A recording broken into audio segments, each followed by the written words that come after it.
नमस्कार सभी साथियों का हमारे यूट्यूब चैनल टॉपर्स क्लासेस सांसुर में। प्यारे साथियों, आज के सेशन में Rajasthan high court group D exams 2026 के लिए मॉडल पेपर फर्स्ट, जिसमें हमने हिंदी भाषा के अति महत्वपूर्ण प्रश्न हैं जो कि सेलेक्ट किए। पिछले साल के जो पेपर में पूछे गए प्रश्न थे उनको ध्यान में रखकर हमने प्रश्न तैयार किए। तो सभी साथियों को आज की क्लास, जिसमें हमने 25 प्रश्न में से आप सभी को 12 प्रश्न हैं जो कि कम से कम सही करके बताना है इसी क्लास में। और जो भी साथी नए जुड़े हैं तो आज से हमारी क्लास से सभी साथियों को जुड़ना है, क्योंकि जब हमारा एग्ज़ाम्स होगा तब तक हम हिंदी भाषा के जो प्रश्न हैं आपको बताने का पूरा प्रयास करेंगे। हमारा पहला क्वेश्चन है, किसी भाषा के लिखने का ढंग कहलाता है। भाषा के लिखने का ढंग लिपि, वर्ण, शब्द या फिर वाक्य। भाषा के लिखने का ढंग। उम्मीद करते हैं आपको प्रश्न आता होगा। हम लॉक कर देते हैं ऑप्शन नंबर 1 को। भाषा के लिखने का ढंग है वो हमारा लिपि कहलाता है। दूसरा प्रश्न ये बनता है कि हिंदी भाषा की लिपि कौन सी है, तो है देवनागरी। उसके बाद है वर्ण, तो भाषा की सबसे छोटी इकाई है वो है वर्ण। अगला प्रश्न है क्वेश्चन नंबर दूसरा हमारी स्क्रीन पे रहा है, क्वेश्चन नंबर 2। संयुक्त व्यंजन स, संयुक्त व्यंजन स किसके योग से बना है। यह आपके प्रश्न हाईकोर्ट में पूछा गया है 2016 के पेपर में। ठीक है, 2016 के पेपर में यह प्रश्न पूछा गया था, संयुक्त व्यंजन स किसके योग से बना है। क्योंकि 16 के बाद एक बार और हमारे हाईकोर्ट की वैकेंसी आई थी 2019 के आसपास, वो रद्द हो गई थी और उसके बाद ये हमारी नई वैकेंसी है। तो संयुक्त व्यंजन स किसके योग से बना है। क दन स, क दन स, क दन स या फिर उपयुक्त सभी। जल्दी से हम लॉक कर देते हैं ऑप्शन नंबर 3 को।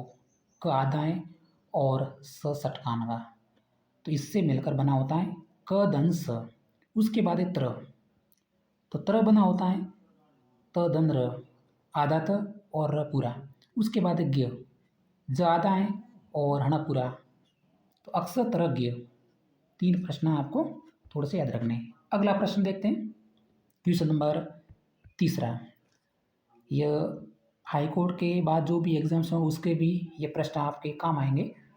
ज़रूर नहीं कि आपके हाई कोर्ट एग्ज़ाम्स के लिए, जैसे बीएसटीसी एग्ज़ाम्स हैं, हाई कोर्ट हैं, राजस्थान एसआई परीक्षा हैं और सीटी एग्ज़ाम्स में, उसमें भी पूछते हैं हिंदी भाषा कैसे प्रश्न। नवरत्न शब्द में समास कौन सा है। ठीक है, नवरत्न। दूसरे इस समास के मैंने उदाहरण अलग से सेलेक्ट किए हैं, जैसे सप्ताह है, नवरत्न है जो कि हमारे प्रश्न का है, पंचवटी है और त्रिफला है। सप्ताह 7 दिनों का समूह, 9 रत्नों का समूह, पंचवटी 5 वटों का समूह, त्रिफला 3 फलों का समूह। तो वह कौन सा समास है जिसमें पहला शब्द संख्यावाची होता है, वो होता है द्विगु समास। आपको ध्यान रखना है पहला शब्द संख्यावाची होता है, तो जल्दी से आपको द्विगु समास ऑप्शन भर देना है।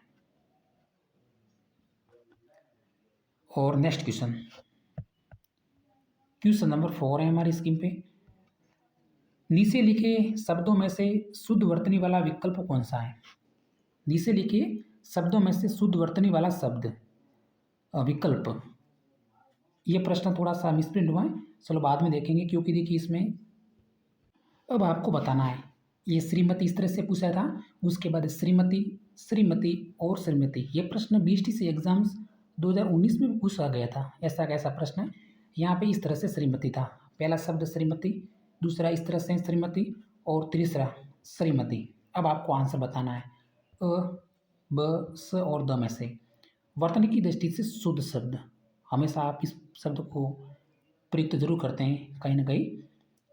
तो यहाँ पे जो हमारा शुद्ध शब्द है वो है ऑप्शन नंबर सी। इस श्रीमती को आपको याद रखना है। श्रीमती, जिसमें श्री की मात्रा बड़ी होती है और ती की मात्रा भी बड़ी होती है, श्रीमती, ये हमारा शुद्ध शब्द है, ऑप्शन नंबर स। अगला प्रश्न,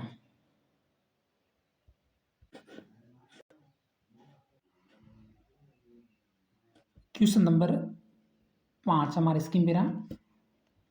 प्रतिधन आरोपण की संधि होगी। प्रतिधन आरोपण, प्रति आरोपण, प्रतिरोपण, प्रत्यारोपण या फिर प्रत्यारोपण। संधि से संबंधित एक दो प्रश्न पूछते हैं। तो इसमें यण संधि का ये उदाहरण है, प्रति ई का य तन आ या प्रत्यारोपण। कौन सी संधि होगी? ऑप्शन नंबर तीसरा, प्रत्यारोपण। ऑप्शन नंबर थर्ड या फिर ऑप्शन नंबर स हमारा राइट आंसर है। नेक्स्ट क्वेश्चन, क्वेश्चन नंबर से हमारे स्क्रीन पे है, निम्नलिखित में से देशज शब्द कौन सा है? भाई देशज शब्द, विदेश, विदेश शब्द, देशज शब्द, देशज को स्थानीय भाषा में बोलते हैं कि स्थानीय भाषा के शब्द कौन से हैं? देशज जो आमतौर हम बोलते वक्त प्रयुक्त करते हैं अपनी स्थानीय भाषा में, जैसे ओखली, टोटका, टेंटुआ और कीवाड़ दे रखें। और फिर पूछना कि देशज शब्द कौन सा है? ये भी देशज शब्द है, जैसे पगड़ी है, खिचड़ी है, खटखटाना है, धड़ाम है, डोंगा। उसका ठेठ, ठेठ एक देशज शब्द है। थपकी, गमसा और टांग हम नॉर्मल भाषा में बोलते हैं, स्थानीय भाषा में। तो इसके अलावा एक है टेंटुआ, ये भी हमारा देशज शब्द है। ऑप्शन नंबर थर्ड हमारा राइट आंसर हो गया। नेक्स्ट क्वेश्चन, क्वेश्चन नंबर हमारे स्क्रीन पे है क्वेश्चन नंबर 7, यहाँ पे लिख देता हूँ। निम्न प्रश्नों में युग्म शब्दों दिए हुए अर्थों के अनुसार सही शब्द चुनिए। सही शब्द आपको बताना है। चपला और चप्पल का, चप्पल चपला। यहाँ पे संसन दे रखा है और यहाँ पे बिजली दे रखा है। इसमें बिजली है, लक्ष्मी है, बेचैन, बेचैनी, वाचाल और संचल दे रखा है। तो चप्पल और चपला का युग्म शब्द कौन सा है? तो देखिए चप्पल, चप्पल बोलते हैं संचल को और चपला बोलते हैं बिजली को।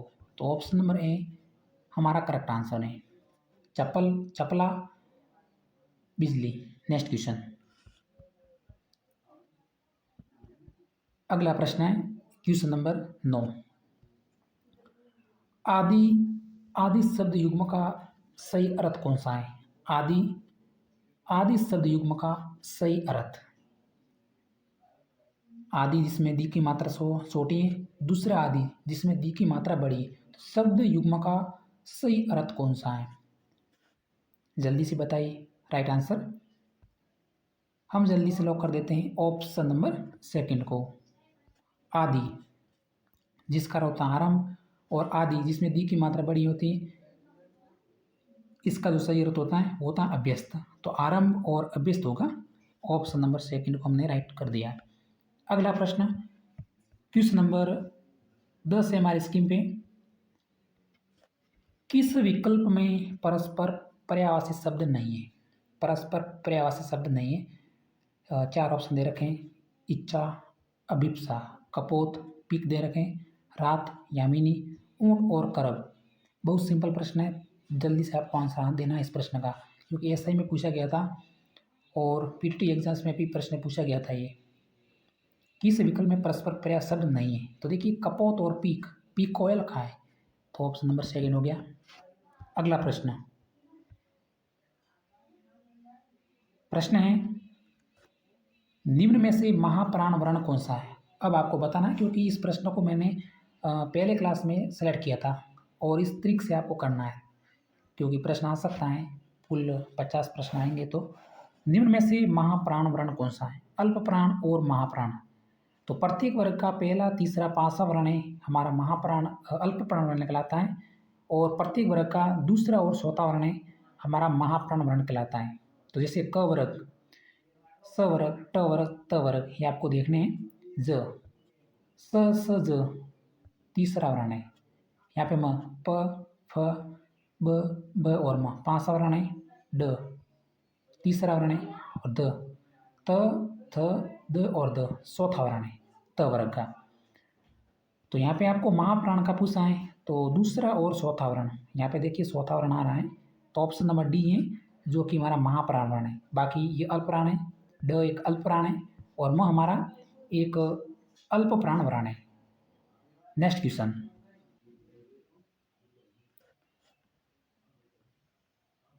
जिस समास के दोनों पद प्रधान हो वह कहलाता है?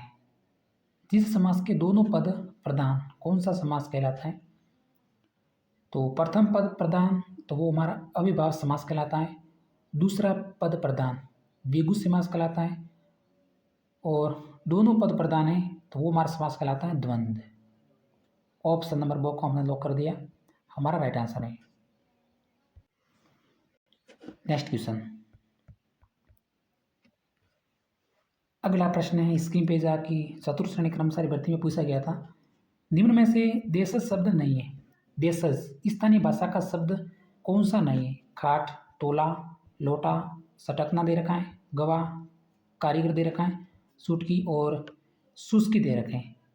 स्थानीय भाषा का शब्द नहीं है, कौन सा ऑप्शन है? तो वो गया ऑप्शन नंबर सी, गवाह और कारीगर एक विदेशी भाषा के शब्द हैं, तो option number C. Next question, प्रश्न है निम्न प्रश्न में से दिए हुए शब्द के लिए वाक्यांश साटिए, जो नियम के विरुद्ध हो वो कहलाता अवैध, गैर नियम, नियमानुकूल या फिर असंवैधानिक। सभी शब्द समान दिख रहे हैं, आपको आंसर दे बताना है। वाक्यांश के लिए एक शब्द, दो प्रश्न आएंगे हाईकोर्ट एग्जाम्स में। तो निम्न प्रश्नों में से जो नियम के विरुद्ध हैं उसे कहते हैं अवैध। ऑप्शन नंबर ए है हमारा राइट आंसर हो गया। नेक्स्ट क्वेश्चन, क्वेश्चन नंबर 16 हमारी स्क्रीन पे रहा, गणेश का संधि विच्छेद कौन सा है? गणेश का संधि विच्छेद, गणधन एस दे रखा है, इसमें गणधन इस है और गणधन इस, गणेश का संधि विच्छेद तो वो होता है ऑप्शन नंबर 4 को लो करेंगे, गणधन इस।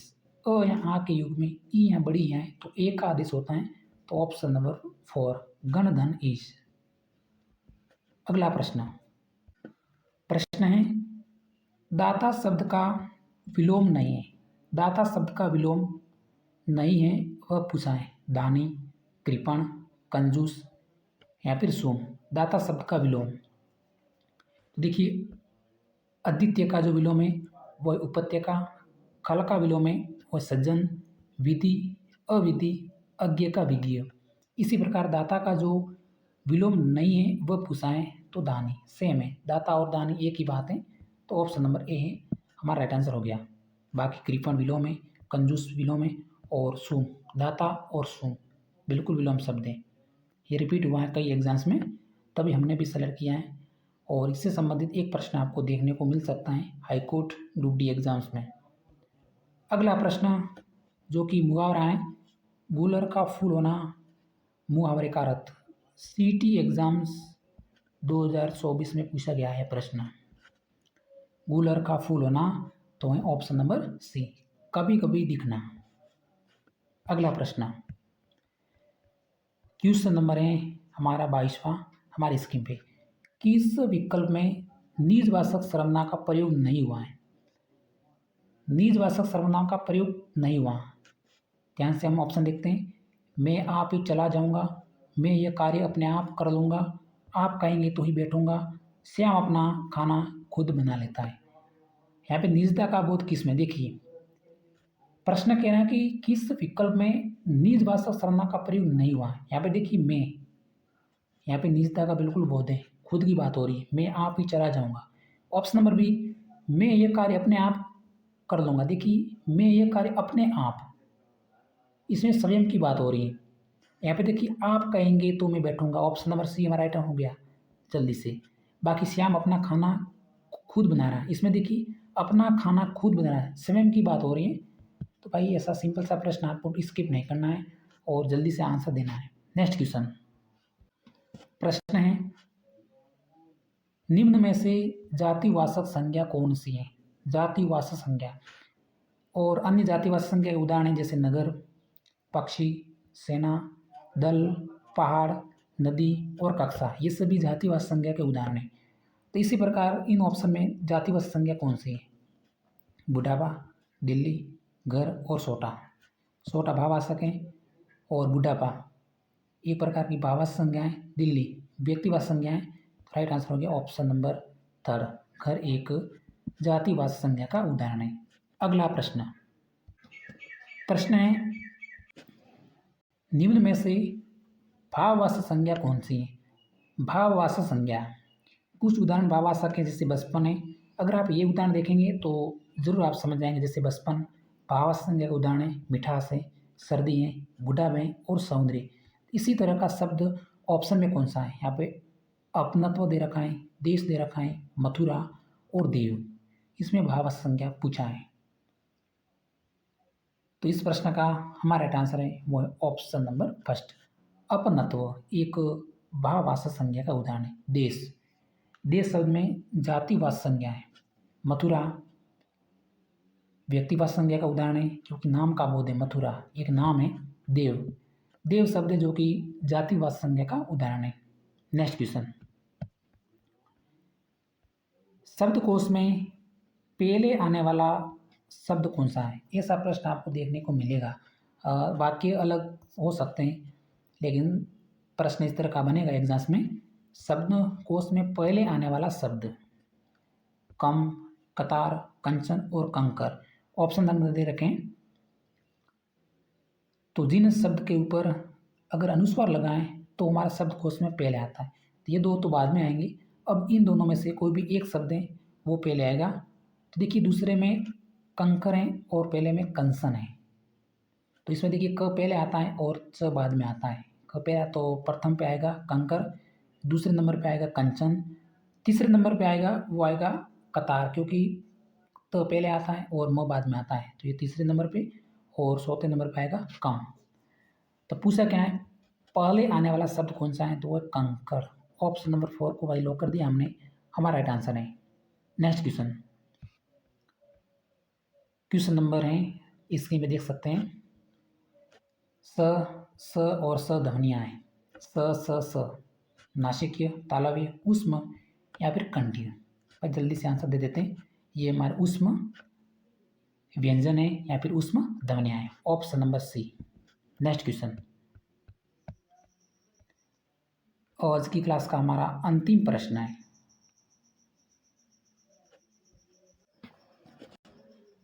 जगन्नाथ का संधि विच्छेद होगा। जगन्नाथ का सही संधि विच्छेद कौन सा है? जगन्नाथ। ये हाईकोर्ट में पूछा है, चतुर्थ श्रेणी कर्मचारी भर्ती, क्योंकि हाईकोर्ट ग्रुप डी एग्जाम्स में इसी तरह की वैकेंसी है।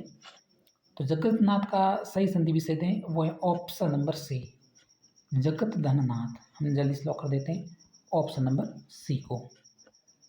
तो प्यारे साथियों, आज के सेशन में इतना ही। ये जो हमारे प्रश्न थे और इस प्रश्नों का जो पैटर्न है आपको कैसा लगा कमेंट जरूर कर देना, और इसी तरह मिलेंगे अगले सेशन में। धन्यवाद।